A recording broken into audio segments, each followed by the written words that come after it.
Wala man ang tuiga ang naandang makalihukan simbahang Katoliko sama sa Via Crucis sa halok sa krus sa prosesyon o Easter Sunday nga sagad dugukan sa mga magtuto. Hangyo sa Arsobispo sa Sugbo nga balaanon gihapon ang mga adlaw Semana Santa diya sa tagsagtag sa mga panimay sama sa paghinulsol o pagpinasayloay. Ang report ni Fee Marie Dumabong. Giulagway ni Arsobispo sa Sugbo Jose Palma nga unique ang pamaagi karon sa pagbalaan sa Semana Santa kay binag-o.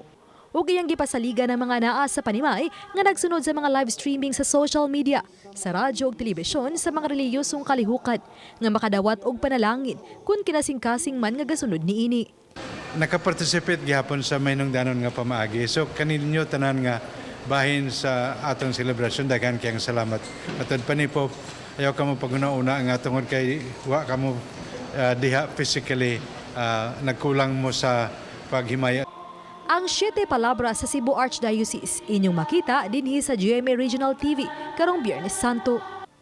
Samtang emosyonal nga giangkon sa gobernador nga nasubo siya sa padayong pagpatuman sa enhanced community quarantine apan kinahanglan aron kapugngan ang pagkatap sa kagaw sa COVID-19.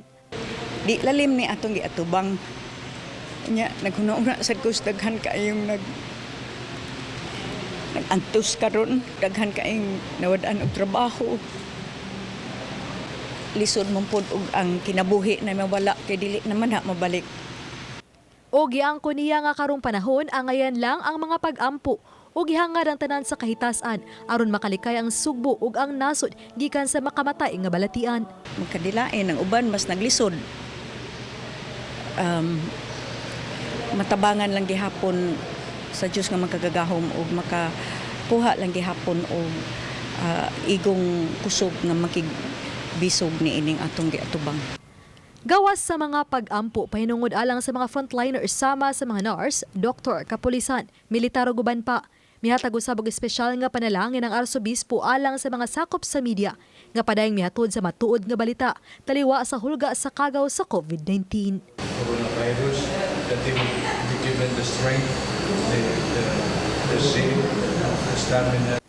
Oban ni Cleofer Lumayag, ako si Fee Marie Dumabok, Balitang Bisdak.